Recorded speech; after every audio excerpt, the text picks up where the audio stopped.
ബംഗ്ലാദേശിൻ്റെ ഭരണഘടന മൊത്തത്തിൽ അഴിച്ചു പണിയാൻ പോകുന്നതിന് ചില സൂചനകളൊക്കെയാണ് വരുന്നത്. അതെ, നമ്മുടെ നാട്ടിൽ ഇസ്ലാമിസ്റ്റുകൾക്ക് പ്രത്യേകിച്ച് പ്രിയപ്പെട്ട ഒരു വാക്കുണ്ട്, സെക്കുലറിസം. ഇന്ത്യ സെക്കുലർ മതേതര രാജ്യമായിരിക്കണം. ബംഗ്ലാദേശിനെ പോലെ ഇന്ത്യ ആവണമെന്നാണ് ഇവർ പറയുന്നത്. ബംഗ്ലാദേശ് ഇന്ത്യയിലും ആവർത്തിക്കണം എന്നൊക്കെ പറയാറുണ്ടല്ലോ. കുറേ പേര് പറഞ്ഞു ബംഗ്ലാദേശ് ഇന്ത്യയിൽ ആവർത്തിക്കും, ഞങ്ങൾ തയ്യാറാവുകയാണ് എന്നൊക്കെ പറഞ്ഞ ആളുകളെ നമ്മൾ കണ്ടു. ശരി, ബംഗ്ലാദേശ് ചെയ്യുന്നതെല്ലാം നമുക്ക് ചെയ്യാമോ? ബംഗ്ലാദേശ് ഭരണഘടനയിൽ നിന്ന് സെക്കുലറിസം എന്ന വാക്ക് മാറ്റാൻ പോവാണ്. സെക്കുലറിസവും സോഷ്യലിസവും വേണ്ട. അത് കോടതിയിൽ അറ്റോർണി ജനറൽ അസദു സമാൻ കോടതിയിൽ ആവശ്യപ്പെട്ടു. കോടതിയിൽ ബംഗ്ലാദേശ് സുപ്രീം കോടതിയിൽ വളരെ പ്രധാനപ്പെട്ട ഒരു കേസ് നടക്കുന്നുണ്ട്. ബംഗ്ലാദേശിൻ്റെ ഭരണഘടനയുടെ 15ാമത്തെ അനുച്ഛേദം, 15ാം ഭരണഘടനാ ഭേദഗതി മാറ്റി. അതായത് അവാമി ലീഗിൻ്റെ ഭരണകാലത്ത് മാറ്റിയതാണ്. എന്നിട്ട് അതിൽ കുറേ കാര്യങ്ങൾ 2011 മാറ്റിയതാണ്. എന്നിട്ട് ചില കാര്യങ്ങൾ ഉൾപ്പെടുത്തി. അതിലൊന്നാണ് ബംഗ്ലാദേശ് ദേശീയത, നാഷണലിസം, സോഷ്യലിസം, ഡെമോക്രസി, സെക്കുലറിസം എന്നീ വാക്കുകൾ ഭരണഘടനയെ ചേർക്കാൻ തീരുമാനിച്ചു. 15ാം ഭരണഘടനാ ഭേദഗതി. അപ്പോൾ അതുവരെ ബംഗ്ലാദേശിൻ്റെ ഭരണഘടനയിൽ നാഷണലിസം ഇല്ലായിരുന്നു. നമ്മുടെ ഭരണഘടനയിലും നാഷണലിസം ഇല്ല കേട്ടോ. ഇന്ത്യയിൽ ദേശീയവാദം പരിപോഷിപ്പിക്കാനുള്ള ഒരു കാര്യവും നമ്മുടെ ഭരണഘടനയിലില്ല. അതുകൊണ്ട് ഇന്ത്യയെ തെറി പറയാം, ഇന്ത്യ വിഘടിച്ചു പോകണമെന്നും പറയാം. കാരണം നാഷണലിസം ഇല്ലല്ലോ നമുക്ക്.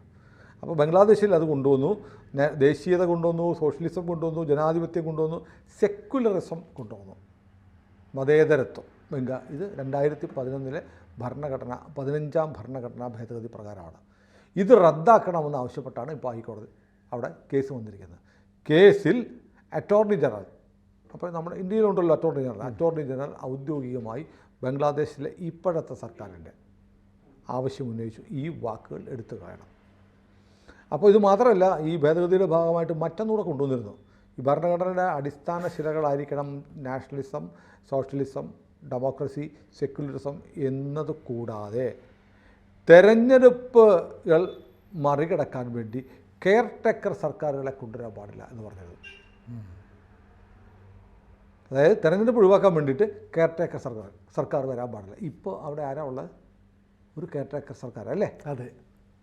അപ്പോൾ അത്തരം സർക്കാരുകളെ കൊണ്ടുവരാൻ പാടില്ല എന്ന് 15ാം ഭരണഘടനാ ഭേദഗതിയിൽ വ്യവസ്ഥയുണ്ട്.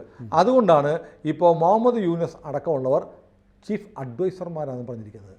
നിലവിലുള്ള ഭരണഘടനാ പ്രകാരം കെയർ ടേക്കറായിട്ട് പ്രധാനമന്ത്രി ഒന്നും കൊണ്ടുവരാൻ പറ്റില്ല, മന്ത്രിമാരെ കൊണ്ടുവരാൻ പറ്റില്ല. അപ്പോൾ ആ വ്യവസ്ഥ റദ്ദാക്കണം. ഇനി രാഷ്ട്രീയ അട്ടിമറികൾ നടത്തിയാൽ, അത് നിലവിലുള്ള സർക്കാരിനെ മറിച്ചിടാനുള്ള പ്രവർത്തനം നടത്തിയാൽ വധശിക്ഷ കൊടുക്കണം. അപ്പോൾ ഹസീനെ അട്ടിമറിച്ചില്ലേ? അപ്പോൾ ഹസീനെ അട്ടിമറിച്ച ആളുകൾക്ക് കിട്ടാവുന്ന ശിക്ഷ എന്താണ്? ആരെങ്കിലും ഒരു കേസ് കൊടുക്കുകയാണ്, ഒരു സർക്കാരിനെ അട്ടിമറിച്ചു, വധശിക്ഷ ചാർജ് ചെയ്യപ്പെടും. അത് റദ്ദാക്കണം. പിന്നെയുള്ളത് ഏറ്റവും പ്രധാനപ്പെട്ട കാര്യമാണ്, ഷെയ്ഖ് മുജീബുർ റഹ്മാനെ രാഷ്ട്രപിതാവായി പ്രഖ്യാപിച്ചു. ഇത്രയുമാണ് 2011 15ാം ഭരണഘടനാ ഭേദഗതിയിലൂടെ ബംഗ്ലാദേശിൽ നടപ്പാക്കിയത്. അപ്പോൾ ബംഗ്ലാദേശിൽ മുജീബുർ റഹ്മാൻ്റെ നേതൃത്വത്തിലാണ് വലിയ കലാപം നടന്നത് അല്ലേ? അതെ. അങ്ങനെയാണ് ബംഗ്ലാദേശ് കിഴക്കൻ പാകിസ്ഥാനിൽ നിന്ന് വിട്ടുപോയിട്ട് പുതിയ രാജ്യമായി മാറുന്ന മുക്തിബാഹിനി എന്ന് പറയുന്ന ഒരു സേന ഉണ്ടായി. അവർ സമരം ചെയ്തു. ഇന്ത്യൻ ആർമിയുടെ സഹായം ഉണ്ടായി. ഇന്ത്യൻ സൈന്യം ഇടപെട്ടു. ഇന്ത്യൻ സൈന്യം ഇടപെട്ടപ്പോഴത്തേക്ക് പാകിസ്ഥാനെ സഹായിക്കാൻ വേണ്ടിയിട്ട് 7ാം കപ്പൽപ്പടയെ അമേരിക്ക അയച്ചു. ഇതറിഞ്ഞപ്പോൾ അന്നത്തെ സോവിയറ്റ് യൂണിയൻ USSR അവരുടെ 10th ഫ്ലീറ്റിനെ ഇന്ത്യയെ സഹായിക്കാൻ വേണ്ടി അയച്ചു. അങ്ങനെയാണ് 7ാം കപ്പൽപ്പട പിന്മാറിയത്. 7ാം കപ്പൽപ്പട പിന്മാറിയതിൻ്റെ പിറ്റേ ദിവസം പാകിസ്ഥാൻ 93,000 സൈനികരുമായിട്ട് കീഴടങ്ങി. പാകിസ്ഥാൻ കീഴടങ്ങുന്നതായിട്ട് അറിയിച്ചു. അങ്ങനെയാണ് ബംഗ്ലാദേശ് വേറെ രാജ്യമായിട്ടുണ്ടാകുന്നത്. ശരിക്കും ഷെയ്ഖ് മുജീബ് റഹ്മാൻ എന്ന് പറയുന്ന മനുഷ്യൻ നടത്തിയ സ്വാതന്ത്ര്യ സമരത്തിൻ്റെ ഭാഗമായിട്ടാണ് ബംഗ്ലാദേശ് ഇന്ത്യയുടെ സഹായത്തോടെ, അണ്ടർലൈൻ ഡബിൾ ലൈൻ, ഇന്ത്യയുടെ സഹായത്തോടെ ഉണ്ടായത്. ആ ഷെയ്ഖ് മുജീബുർ റഹ്മാനെ അവർ രാഷ്ട്രപിതാവായി കണക്കാക്കുന്നുണ്ടെങ്കിലും അത് നിയമപ്രകാരം രാഷ്ട്രപിതാവ് ആയിരുന്നില്ല. ആര്? മുജീബുർ റഹ്മാൻ. അത് 15ാം ഭേദഗതിയിലൂടെ ഉൾപ്പെടുത്തി. ഇത് റദ്ദാക്കണമെന്നാണ് ആവശ്യപ്പെടുന്നത്. ഇത് പറയുമ്പോൾ നമുക്ക് ഇന്ത്യയിലേക്ക് നോക്കാം. ഇന്ത്യക്ക് രാഷ്ട്രപിതാവുണ്ടല്ലോ. അതെ. രാഷ്ട്രപിതാവ് ആരാണ്? മഹാത്മാഗാന്ധി. അദ്ദേഹത്തെ രാഷ്ട്രപിതാവാണെന്ന് ആര് പറഞ്ഞു? ഏതെങ്കിലും നിയമമുണ്ടോ? ഇല്ല. ഏതെങ്കിലും നോട്ടിഫിക്കേഷൻ ഉണ്ടോ? ഒന്നുമില്ല. അവസാനം ഈ കഴിഞ്ഞ ഒരു 4-5 മാസം മുമ്പ് നമ്മളൊരു വീഡിയോ ചെയ്താൽ ഗാന്ധി രാഷ്ട്രപിതാവല്ല എന്ന് പറഞ്ഞു. കാരണം ഗാന്ധി രാഷ്ട്രപിതാവായി പ്രഖ്യാപിക്കുന്ന ഒരു സർക്കാർ ഉത്തരവുമില്ല, രേഖകളൊന്നുമില്ല. വെറുതെ ആളുകൾ ഇങ്ങനെ പറയുകയാണ്. ബംഗ്ലാദേശിലും അങ്ങനെയായിരുന്നു. അതുകൊണ്ടാണ് അവർ ഒഫീഷ്യലി പ്രഖ്യാപിച്ചത്. അപ്പോൾ മഹാത്മാഗാന്ധി രാഷ്ട്രപിതാവ് എന്നൊക്കെ പറഞ്ഞൊരു ഭംഗി വാക്ക് മാത്രമാണ്, ഒരു ലീഗൽ വാലിഡിറ്റി ഇന്ത്യയിലില്ല. അതവിടെ നിൽക്കട്ടെ. അപ്പോൾ ബംഗ്ലാദേശ് എടുക്കുന്ന നിലപാട് ബംഗ്ലാദേശ് പോലെയാവണം ഇന്ത്യ എന്ന് പറയുന്നവർ ഇന്ത്യയിൽ നിന്ന് സെക്യുലറിസം മാറ്റാൻ സമ്മതിക്കുമോ? അതെന്താ? ബംഗ്ലാദേശല്ലേ വാഗ്ദത്ത ഭൂമി, ബംഗ്ലാദേശല്ലേ ഉദാത്ത ഭരണം, ബംഗ്ലാദേശല്ലേ ജമാഅത്ത് ഇസ്ലാമിയുടെ ഭരണം. അന്ന് പിന്നെ ബംഗ്ലാദേശിലെ പോലെ നമുക്കിത് മാറ്റിക്കൂടെ? മാത്രമല്ല, ഇനി ബംഗ്ലാദേശിലെ പോലെ ഒരു കലാപം നടത്തി ജമാഅത്തെ ഇസ്ലാമിയും ഇസ്ലാമിസ്റ്റുകളും നയിക്കുന്ന ഒരു സർക്കാർ ഇന്ത്യയിൽ വന്നാൽ ഇന്ത്യൻ ഭരണഘടനയിൽ സെക്യുലറിസം ഉണ്ടാവുമോ? ഇല്ല. ബംഗ്ലാദേശിലെ കാര്യം നമ്മൾ കണ്ടു. അതെ. സോഷ്യലിസം ഉണ്ടാവുമോ? ജനാധിപത്യം ഉണ്ടാവുമോ? ദേശീയതയെക്കുറിച്ച് മിണ്ടുമോ? ഇപ്പം തന്നെ മിണ്ടുന്നില്ല. അപ്പോൾ ബംഗ്ലാദേശിനെ പോലെ ആയാൽ പല കാര്യങ്ങളും ഒരുപാട് കാര്യം, ഇത് ഒരുപാട് അർത്ഥതലങ്ങളുള്ള തീരുമാനമാണ് ബംഗ്ലാദേശ് നടക്കുന്നത്. ബംഗ്ലാദേശിനെ പോലെ ഇസ്ലാമിക ഭരണം വന്നാൽ എന്തൊക്കെ സംഭവിക്കും എന്നതിൻ്റെ ഒരു കണ്ണാടിയാണ് ഇപ്പോൾ അവിടെ ഈ കോടതിയിൽ നടന്ന ഈ ആവശ്യം. കോടതിയിൽ അറ്റോർണി ജനറൽ ഗവൺമെൻറ് സ്റ്റാൻഡ് അറിയിച്ചു, ഇനി മതേതരത്വം വേണ്ട, സെക്യുലറിസം വേണ്ട. ഇനി നമ്മുടെ നാട്ടിൽ നമ്മുടെ ഭരണഘടന കോൺസ്റ്റിറ്റ്യൂവൻ്റ് അസംബ്ലി അല്ലേ, ഭരണഘടനാ പ്രതിനിധികൾ 299 പേര് ചേർന്ന് 2 വർഷവും 11 മാസവും 17 ദിവസവും എടുത്തു ഈ കോൺസ്റ്റിറ്റ്യൂവൻ്റ് അസംബ്ലി നമ്മുടെ ഭരണഘടന ഉണ്ടാക്കാൻ. BR അംബേദ്കർ ആയിരുന്നു ചെയർമാൻ. അതായത് നമ്മുടെ ഭരണഘടനയിലെ വാക്കുകൾ, അതിൻ്റെ തുടക്കം മുതൽ അവസാനം വരെയുള്ള വാക്കുകൾ മാത്രമല്ല, എവിടെ കോമയിടണം, എവിടെ കൂത്തിടണം, ഇതെല്ലാം കോൺസ്റ്റിറ്റ്യൂവൻ്റ് അസംബ്ലി ഈ 2 വർഷവും 11 മാസവും 17 ദിവസവും പ്രവർത്തിച്ച ഭരണഘടനാ നിർമ്മാണ സമിതി ചർച്ച ചെയ്ത് തീരുമാനിച്ചാണ് ഇവിടെ കോമ, ഇവിടെ കുത്ത്, ഇന്ന വാക്ക് അല്ലേ. അങ്ങനെ ഉണ്ടാക്കിയ നമ്മുടെ ഭരണഘടനയിൽ, അംബേദ്കർ ഉണ്ടാക്കിയ ഭരണഘടന സംരക്ഷിക്കണമെന്നാണല്ലോ എല്ലാവരും പറയുന്നത്. ആ ഭരണഘടനയിൽ സെക്യുലറിസം ഉണ്ടായിരുന്നില്ല, സോഷ്യലിസം ഉണ്ടായിരുന്നില്ല. നോക്കൂ, 1947 ഇന്ത്യ വിഭജിക്കപ്പെട്ടു. ഓഗസ്റ്റ് 14 സ്വാതന്ത്ര്യം കിട്ടി, പാകിസ്ഥാൻ പോയി. 15-ാം തീയതി നമുക്ക് സ്വാതന്ത്ര്യം കിട്ടി. അത് പാകിസ്ഥാൻ ഇസ്ലാമിക രാജ്യമായി, ഇന്ത്യ മതേതര രാജ്യമായി എന്നാണ് നമ്മൾ കരുതുന്നത്. ഇന്ത്യ മതേതര രാജ്യമായില്ല.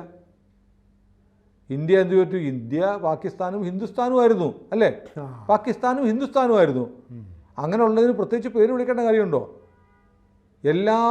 ഇപ്പം ഇന്ത്യ പണ്ടുണ്ടായിരുന്ന മനുഷ്യർ ഹിന്ദുക്കൾ എന്ന് വിളിക്കുന്നവർ ഹിന്ദു എന്ന് പേരിട്ടത് ബ്രിട്ടീഷുകാരാണെന്നൊക്കെ പറയുന്ന ചില ഗീർവാണം അടിക്കുന്ന ചില ആളുകളുണ്ട്. പണ്ടത്തെ ആളുകളെ ഹിന്ദു എന്ന് പറഞ്ഞിട്ടില്ല, വേദത്തിൽ ഹിന്ദു എന്ന് പറയുന്നില്ല.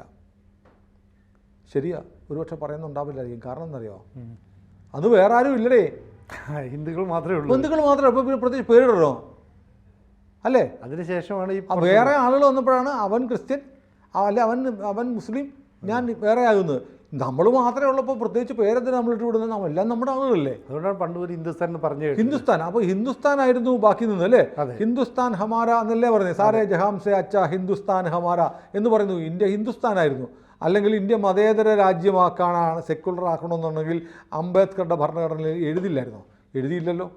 അപ്പോൾ അതിനു മുമ്പ് 1973 ഏപ്രിൽ 24 വളരെ നിർണായകമായൊരു വിധി വന്നിട്ടുണ്ട്. നമ്മൾ നേരത്തെ വീഡിയോ പറഞ്ഞിട്ടുണ്ട്, അതിൻ്റെ സെപ്പറേറ്റ് വീഡിയോ നമ്മൾ ചെയ്തിട്ടുണ്ട്, കേൾക്കാത്തവർക്ക് വേണ്ടിയിട്ടാണ്. അതിനകത്ത് നമ്മുടെ കേശവാനന്ദ ഭാരതി, കാസർഗോഡുള്ള കേശവാനന്ദ ഭാരതിയുടെ ഒരു കേസുണ്ടായിരുന്നു. ഭൂപരിഷ്കരണ നിയമം വന്നപ്പം ആശ്രമത്തിൻ്റെ ഭൂമി മുഴുവൻ എടുത്തുകൊണ്ട് പോയി. അങ്ങനെ കേശവാനന്ദ ഭാരതി ഇതിനെ ചാലഞ്ച് ചെയ്തുകൊണ്ട് സുപ്രീം കോടതിയിൽ പോയപ്പോൾ സുപ്രീം കോടതിയുടെ ഭരണഘടനാ ബെഞ്ച് വിധിച്ചെന്തെന്നറിയോ? നമ്മുടെ ഭരണഘടനയ്ക്ക് ഒരു അടിസ്ഥാന ഘടനയുണ്ട്, ബേസിക് സ്ട്രക്ചർ. അത് പ്രിയാമ്പിൾ, ഭരണഘടന ആമുഖത്തിൽ എഴുതി വെച്ചിട്ടുണ്ട്. ഭരണഘടന എന്താണ് വിഭാവനം ചെയ്യുന്നത് ഭരണഘടന പ്രിയാമ്പിളിലുണ്ട്. അതാണ് ബേസിക് സ്ട്രക്ചർ. അതൊരിക്കലും മാറ്റാൻ പറ്റില്ല. എന്തു പറഞ്ഞു? ഏത് മാറ്റാൻ പറ്റില്ലെന്ന്?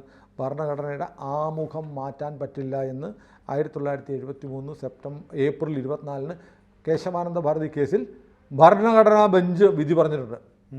അപ്പോൾ അന്നത്തെ ഭരണഘടനയിൽ എന്തില്ല? സോഷ്യലിസം ഇല്ല, സെക്യുലറിസം ഇല്ല. അംബേദ്കർ ഉണ്ടാക്കിയ 2 വർഷവും 11 മാസവും 17 ദിവസവും എടുത്ത് കോൺസ്റ്റിറ്റ്യൂവൻ്റ് അസംബ്ലി ചർച്ച ചെയ്തുണ്ടാക്കിയ ഭരണഘടനയിൽ മതേതരത്വവും സോഷ്യലിസം എന്ന വാക്കുകൾ ഉണ്ടായിരുന്നില്ല. അത് അങ്ങനെയുള്ള അത് ഭരണഘടന പ്രിയാമ്പിളിലാണ്, ആമുഖത്തിലാണ്. അതൊരിക്കലും മാറ്റാൻ പറ്റില്ല. ആമുഖം പ്രിയാമ്പിൾ എന്ന് പറഞ്ഞ ഭരണഘടന അടിസ്ഥാന ശിലയാണ്. അതൊരിക്കലും മാറ്റാൻ പറ്റില്ലെന്ന് 73 ഏപ്രിൽ 24 കേശവാനന്ദ ഭാരതി കേസിൽ വിധിയുണ്ട്, ഭരണഘടനാ ബെഞ്ചിൻ്റെ വിധി. ആ വിധി നിലനിൽക്കെ 1976 അടിയന്തരാവസ്ഥ കാലത്ത് ഇന്ദിരാഗാന്ധി ഭരണഘടനയിൽ 42ാം ഭേദഗതി വരുത്തി. എന്നിട്ട് സോഷ്യലിസം, സെക്കുലറിസം എന്ന വാക്കുകൾ ചേർത്തു. അത് തികച്ചും കേശവാനന്ദ ഭാരതി കേസിലെ വിധിക്ക് വിരുദ്ധമാണ്, നിയമവിരുദ്ധമാണ്. പാർലമെൻറ്റ് ചർച്ച ചെയ്തിട്ടില്ല, അടിയന്തരാവസ്ഥയുടെ സമയത്ത് കുത്തിക്കെറ്റിയതാണ്.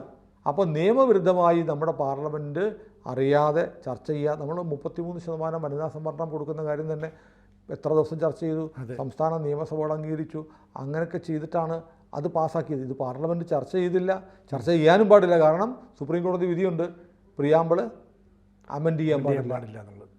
ഭരണഘടനയുടെ ആമുഖം ഭേദഗതി വരുത്താൻ പാടില്ല എന്ന് സുപ്രീം കോടതിയുടെ ഭരണഘടനാ ബെഞ്ചിൻ്റെ വിധി ഇരിക്കെയാണ് ഈ മതേതരത്വം ഇതിനകത്തോട്ട് തള്ളിക്കയറ്റിയത്. നിയമവിരുദ്ധമായി ഇന്ത്യ മതേതര രാജ്യമാണെന്ന് പറയുന്നത് കള്ളമാണ്, നിയമവിരുദ്ധമാണ് അല്ലേ? അപ്പോൾ നമുക്ക് ഇതെടുത്ത് കളയാവുന്നതല്ലേ? കളയേണ്ടതാണ്. കാരണം ഇത് ഇന്ത്യ മതേതരത്വം എന്നുള്ള വാക്ക് വേണമെങ്കിൽ അന്നേ അവരെഴുതുമായിരുന്നു അല്ലേ? അവരെഴുതിയില്ല. അവരെഴുതാത്തതൊന്നും ചേർക്കേണ്ട ആവശ്യമില്ല. പ്രിയാമ്പിളിൽ മാറ്റാൻ പാടില്ലെന്ന വിധിയുമുണ്ട്.